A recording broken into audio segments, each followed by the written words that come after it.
Silakan Bunda Yulis Paner tadi. Saya turun dari 10 ya, saya tutup nih. Mohon maaf ya. Oh, yang dari Malaysia, caranya begini ya.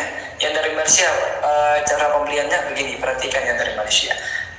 Klik foto profil saya yang ada di pojok kiri atas ya. Klik yang ini, set, klik.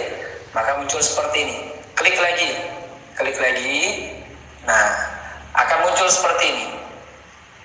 Malaysia order, klik di bawah. Ya, Malaysia order, klik di bawah. Klik yang ini. Yang ini tuh. Klik. Nah, muncul seperti ini, buka. Nah, lalu isi alamannya siapa, ukuran Al-Qur'annya. Kalau yang A5 itu yang sedang. Kalau yang ukuran jumbo itu yang A4. Kalau ukuran besar ya, jumbo A4. Klik A4.